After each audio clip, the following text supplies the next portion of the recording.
दोस्तों, दुनिया जिस पेट्रो डॉलर सिस्टम के दम पर चलती है, क्या उसे पहली बार गल्फ के अंदर से चैलेंज मिला है? यूनाइटेड अरब एमिरेट्स ने ओपेक छोड़ दिया है और इसी बीच प्रधानमंत्री नरेंद्र मोदी जी एक ऐसे मिशन पर यूएई जा रहे हैं जो भारत की एनर्जी स्ट्रेटेजी को हमेशा के लिए बदल सकता है। क्या इंडिया अब ऑयल मार्केट में सिर्फ बायर नहीं बल्कि पावर प्लेयर बनने जा रहा है? चलिए शुरू करते हैं। नमस्कार, जय हिंद दोस्तों, मेरा नाम है अंशुमन सरकार। दोस्तों, कल यानी 15 मई 2026 को प्रधानमंत्री नरेंद्र मोदी जी यूएई जा रहे हैं।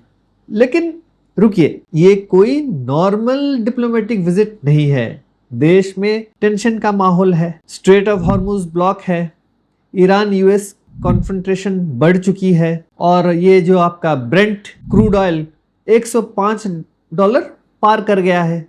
ग्लोबल सप्लाई चेन्स प्रेशर में है, इंश्योरेंस कॉस्ट्स बढ़ चुकी हैं और दुनिया भर के इंपोर्ट डिपेंडेंट देश पैनिक मोड में आ गए हैं। ऐसे वक्त में दोस्तों, जब हर तरफ अनसर्टेनिटी है, प्रधानमंत्री Narendra Modi ji United Arab Emirates जा रहे हैं। और इसी बीच एक और डेवलपमेंट ने दुनिया का ध्यान खींच लिया है। 13 मई को एक रिपोर्ट आई कि इंडिया और यूएई के बीच अल्टरनेटिव ऑयल सेटलमेंट मैकेनिज्म को लेकर एक हाई लेवल डिस्कशन तेजी से बढ़ रहा है। अगर ये मोमेंटम आगे बढ़ता है तो ये सिर्फ ट्रेड डील नहीं बल्कि ग्लोबल एनर्जी पॉलिटिक्स में एक स्ट्रेटेजिक जो है शिफ्ट हो सकती है। दोस्तों, पूरा खेल समझिए।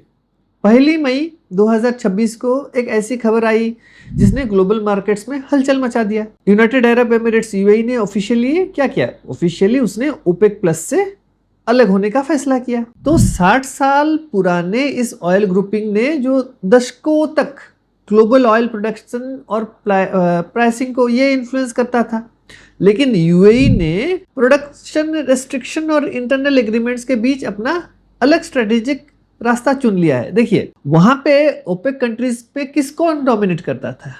सऊदी अरब डोमिनेट करता था। तो सऊदी अरब ही डिसाइड करता था कि कौन देश कितना तेल निकालेगा उन्हीं ओपेक कंट्रीज में। ये कोई मतलब ऐसा ऑफिशियली कुछ नहीं है, लेकिन प्रेशर सऊदी अरब से होता था।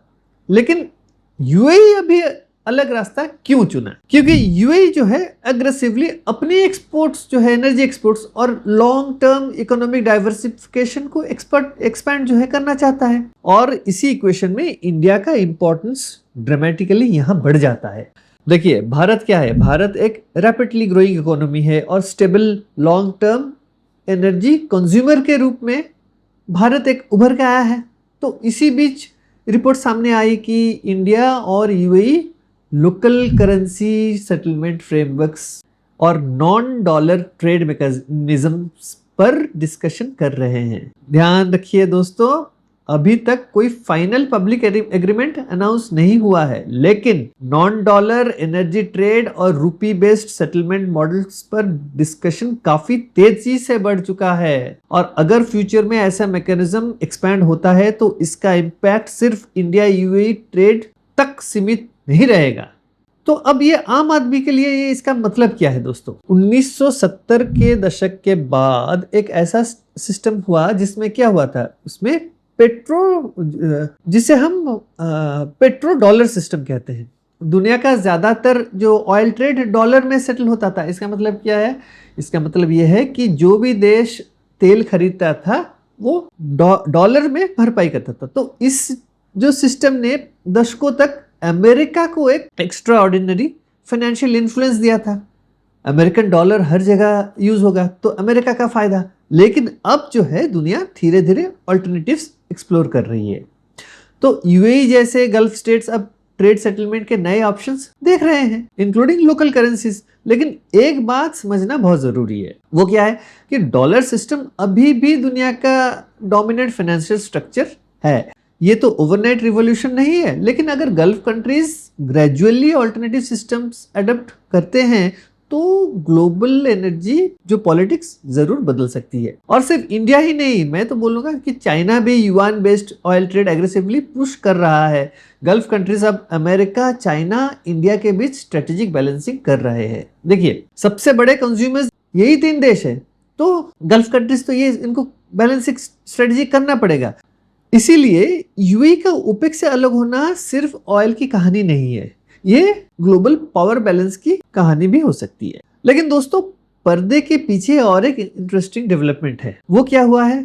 10 मई 2026 को मोदी जी ने हैदराबाद की एक रैली में देश के फ्यूल कंजप्शन कम करने की अपील की थी। उन्होंने कहा पेट्रोल और डीजल का उपयोग कम करो, कार पूल करो, वर्क फ्रॉम होम करो। उस वक्त कई लोगों को लगा कि शायद सिचुएशन बहुत सीरियस है, लेकिन कुछ एनालिस्ट्स इसे एक टेम्पररी डिमांड मैनेजमेंट सिग्नल के रूप में देख रहे हैं। अगर गवर्नमेंट को लग रहा था कि ग्लोबल ऑयल डिस्ट्रप्शन लंबा चल सकता है, तो शॉर्ट टर्म कंजर्वेटिव मैसेजिंग एक लॉजिकल स्टेप हो सकता था। तो इस क्राइसिस में इंडिया और यूएई दोनों एक दूसरे के स्ट्रेटेजिक इंपॉर्टेंस को पहले से ज्यादा समझ रहे हैं। देखिए दोस्तों, एक थोड़ा सा क्रोनोलॉजी हम समझते हैं, जाके बिल्कुल जो पिक्चर है बिल्कुल क्लियर हो जाएगी। 1 मई को यूएई ओपेक प्लस से अलग होने का डिसीजन अनाउंस करता है। उसको लगा कि उसको उस पर दबाव है, वो ऑयल ज़्यादा प्रोड्यूस नहीं कर सकता है, तो अलग होगा तो ज़्यादा ऑयल प्रोड्यूस करेगा। 10 मई को प्रधानमंत्री मोदी जी ने फ्यूल कंजर्वेशन की अपील करते हैं। फिर 11 मई को MEA हमारे ministry of external affairs announce करता है कि प्रधानमंत्री मोदी यूएई के दौरे पे जाएंगे। 13 मई को ब्रेंट क्रूड $105 के पार पहुंच जाता है। ग्लोबल सप्लाई कंसर्न पीक में है।